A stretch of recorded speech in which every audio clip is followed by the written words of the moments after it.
Alright, let's look at how to level up with Rogue today. So, look at standard one. So essentially the idea of this game is you get to a point late in your deck where you can, have some, what's that, Garrot, and you can play those and then you can Cloak of Shadows to avoid the enemy attacking. There is actually a Demon Hunter card, and if they play a Jace combo, that's not great, but most of the time, if you do stealth, there's not that many ways that other classes can attack if you're stealth, and if you played the game correctly, you should pretty much win a lot of the time. Another really cool card in this deck is this. So this just makes trading much, much better, basically. And there's a bunch of stuff you can.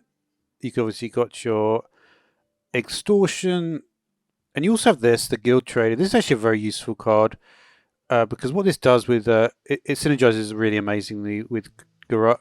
And what you can potentially do late in the game is if you know that you're going to be constantly pulling the bleeds, right? You can basically get 4 damage on them. That's pretty useful. Obviously, you can. Obviously, the sort of bulk of the deck is with the Swine Tusk Shank, and you have various poisons, deadly poison, paralytic will obviously help you maintain your life. But probably the most useful one is the Silver Leaf, because if you're constantly drawing, this will give you a way to draw a card. So you could, for instance, good ways, if you're very late in the game, you've got a bunch of the Garrots coming, you can just play this, and your Silver Leaf, you might even have 2 on your Swine Tusk at that point, and then you just draw a bunch of them. And of course, another way to draw cards is with Cutting Class, which if you buffed up by the later game again, you will have buffed up your Swine Tusk Shank, and that will mean that you'll be able to play this very easily. Again, potentially pulling. So you can see you could, for instance, if you have a buffed up Swine Tusk, you can play your Trader. You could do, say, play this for 1. At like 8, even like so if you play that for 1, for instance, maybe 5 mana. So it's not much. So you don't need to be even that late in the game. You don't need your full 10 mana to do that, which is obviously because there tends to be the length of the game is quite, there's a lot of draw early on in the game from most. But yeah, I mean, really, really strong deck, obviously. If you have to, sometimes you do it because of just because of the speed of the game. Sometimes you will have to play things that are not necessarily what you want. Like you are really looking for this like all the time. And that's another good reason why Jackson is good as well. Because yeah, you can basically pull your weapon as well. Yeah, and I think Discover, for some reason I can't remember the yeah, Discover. You see, you'll get a third one, right? I don't think it uses it up. Is it? Hmm. It's hard to know the exact meaning of this. I think you get. I haven't really paid too much attention to it. If I was bothered, I would. I'm pretty sure Discover doesn't use it up. It's just the term languages on the actual card is potentially saying you could use it up. I'm not entirely certain. It doesn't necessarily really matter though. But yeah, this is good. Just to have removal earlier. It's like a bit like Shiv in a way, isn't it? It's like a more modern version of that. And you can, but yeah, early game you get draw.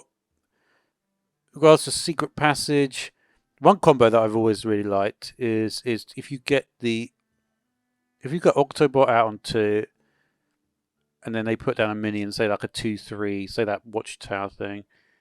You can always do secret passage into, and then you can attack with the Octobot. It's a very interesting combo, isn't it? Like attacking with the Octobot when you've got like a bunch of like cards there, because then you could very likely, unless you get stuff like this, which you probably wouldn't want to use, but